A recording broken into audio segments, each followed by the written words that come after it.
Hi, I'm Tim. Welcome to Watchbox, and thanks for logging on. If you love this watch, please email me, tmosso@thewatchbox.com. It's in the description below. It is your purchase and pricing email question line for buying this or any watch you see on any Watchbox platform. Please reach out to me directly. Email tmosso@thewatchbox.com for pricing. Today, we are discussing a limited edition of 100 pieces for the 2019 model year in honey gold. This is the Lange Söhne Langematik Perpetual, a model originally launched in 2001. It's technically part of the Saxonia family. A lovely watch, 38.5 millimeters in diameter, 10.5 millimeters thick, and from lug tip to lug tip, 47.1 millimeters with a 20 millimeter spacing between the lugs. On my wrist, which is 16 centimeters in circumference, we'll zoom out a little bit to give you some better perspective. But the watch wears beautifully. 38.5 is a great size for a modern men's dress complication, and so you can see it easily fits on my wrist. It doesn't encroach on the edges. The lugs are nowhere near, and you can see that well from over the top. It's flat enough, low enough, and with a sloped and domed bezel. It's shaped correctly to slide underneath a dress cuff. This is a watch that a woman could wear. I think a wrist as small as 13.5 centimeters circumference could definitely pull this off. The short lug-to-lug span really is the key right there. The strap is dark brown with large rectangular scale alligator leather, nice symmetrical scales too. This is a good cut of gator. You have a little bit of bolstering to add some thickness. The sides are actually a folded edge with a monotone stitch. There's calfskin on the bottom. You can see this is a Lange factory strap in brand new condition. We have the buckle, which is in matching honey gold. Honey gold, how to describe it? It's very similar to the straw gold from the FP Journe Society chronometer. It also looks a lot like an older generation of white gold without rhodium plating. It's a lot warmer than white gold, but it's not quite as saturated as yellow or rose gold. The buckle, again, matches the case, and it's a smart one. It's built like all Lange pin buckles, which is to say, it has the signature faceting on the side, then it has an elevated bridge. So you can see there are the two prongs on the side. The bridge is elevated over them so that when the strap actually goes inside the buckle, it sits flush in the buckle on your wrist. It doesn't stack up. There's also a little retaining bar in there. So if, like me, you tend to use the smallest hole on the strap because you have a small wrist, well, that little retaining bar prevents the strap from getting pinned on the pin of the buckle, so it's easier to take off when the time comes. Honey gold, not just a unique color and not just a favorite for Lange limited editions. It actually has a 300 Vickers hardness, which makes it competitive with a lot of stainless steels. This is actually a very resilient material that has some silicone in it that gives it that resilience and that hardness on its surface, which means it also takes a very nice finish, a combination of polish and satin here. We have a polished case back, a polished bezel. You can see the mid case is satinated, as is common with Lange watches. The lugs are stepped out from the case band. We have a Lange branded crown, several pusher adjusters for correcting the calendar.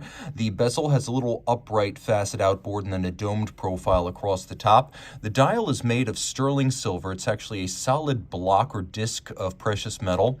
And then galvanic process is used to create this silver white color. What sets this watch apart from many others in the Lange catalog is the fact that it has honey gold for all the features of the dial as well, including the hands, the frame for the date, and the numerals. Now, the coining of the hour track on this model is specific to the model. So you can see how there's a sort of very fine engine turning or fluting that runs all the way around underneath the honey gold applique Roman numerals. Well, that fluting is specific to this honey gold limited edition. Now you can see that we have a 0 reset seconds hand. Here's how this works. It's not just hacking seconds. When you pull the crown out, it stops the movement and it resets the hand exactly to 60, so you can set this watch precisely against a reference time. It is a perpetual calendar. It doesn't need to be corrected until the year 2100, so it can deal with irregular length months and leap years. Quick, lights out, taking a look. You can see the watch is actually quite well loomed, including hour indices, including sub-registers, which makes it a little bit sporty for a dress watch. The timepiece, of course, features a solid gold disc for the moon phase. Lange moon phase discs are always made of solid gold. They're not brass. They're not sort of base metal that's been coated with precious metal to look like precious metal. They are the real thing. Solid gold, and Lange moon phase discs need only one correction every 122 years. Flipping it over, you can see it is the gorgeous Saxomat caliber, created in the late 90s. This movement was Lange's first automatic. It's the L922.1, and it's a 46-hour power reserve, automatically wound via a 3/4 rotor. The advantage of the 3/4 rotor is it keeps the watch as thin as a manual wind, and it doesn't block your view of the case back the way a center rotor would. It beats away at 3 hertz or 6 beats per second. It features the zero reset function. It is mounted to a perpetual calendar on its opposite side. It's adjusted in the high horology standard of 5 separate positions, and it pivots on 43 jewels. One of the exceptional refinements here is that if you look at the rotor itself, it has this multiply finished, satinated, chiseled, and beveled solid gold 21-karat rotor inboard, and then attached to it outboard by fired blued screws, we have a platinum mass for extra winding efficiency. I don't know of any other watch that features a double precious metal rotor. Now, there's black polishing on the center, there's black polishing on the ratchet wheel atop the barrel, there's black polished steel atop the cock for the escape wheel, and then there's black polishing for the regulator assembly, the swan's neck fine adjustment. We have stripes across the bridges laid down by a abrasive wheel. We have a lovely spiral satination below the rotor with engine turning in 1, 2, 3 sizes on the base plate.